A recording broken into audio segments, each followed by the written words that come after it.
Storytime, la première fois que j'ai parlé comme ça à l'univers de vive voix et que j'ai eu ma bénédiction. Alors c'était il y a plusieurs années et à l'époque je parlais pas encore du tout avec Gabriel et tout, vraiment j'étais au début de mon éveil. Et c'était l'époque où j'écrivais encore sur papier les manifestations, ce que je désirais, etc. depuis plusieurs mois et ça marchait très bien.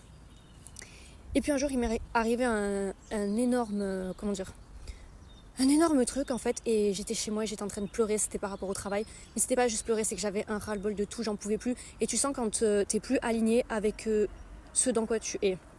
Et donc du coup j'étais chez moi et j'étais en train de dire à voix haute, oh là là, mais qu'est-ce que j'aimerais avoir un projet à moi. En plus je fais la vidéo, il est 12h12, ça veut dire qu'ils sont là. Bref, et donc je disais, qu'est-ce que j'aimerais avoir un projet à moi, mais quelque chose dans ma passion, quelque chose, en tant qu'entrepreneur, un projet à moi que je travaillerai, ma passion. Je sais très bien que je suis capable de bosser dur, je suis très bien capable de... Parce que je sais combien je peux donner pour le travail quand je suis passionnée, mais quelque chose de cœur, quelque chose qui me ferait plaisir, mais vraiment quelque chose de... pour moi, genre... Et voilà, enfin, je pleure parce que j'en avais marre et j'avais vraiment envie de quelque chose pour moi. Et donc je dis, ah ouais, j'aimerais que ce soit ça, j'aimerais que ce soit comme ça, mais vraiment avec le ressenti, vous voyez.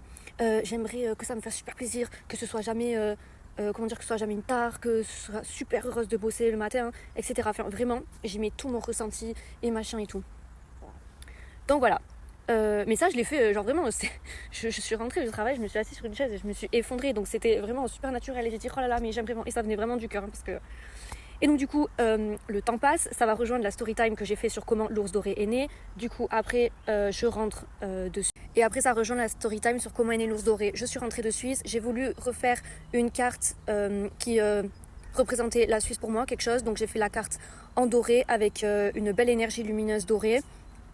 Et de là est venu le fait que j'ai créé l'ours doré. En fait, ils ont juste répondu à ma demande en me donnant l'opportunité de faire quelque chose. C'est moi qui ai voulu faire une carte qui représentait la Suisse parce que c'était mon pays de cœur que j'aime d'amour. Et après, ils m'ont donné l'opportunité et j'ai transformé ça en entreprise. Vraiment, je vous promets, ils sont là. La story time de comment est né l'ours doré est toujours disponible sur mon compte. C'est un peu plus avant dans les vidéos. Bisous d'amour! J'espère que la story time elle vous a plu. Je serais super intéressée, dites-moi dans les commentaires s'il y a des sujets de vidéos qui vous intéressent sur les story time, sur les archanges, sur les bénédictions divines, comment je fais pour encoder les tableaux ou les objets bénis, les objets personnels des gens que j'encode avec l'énergie des archanges.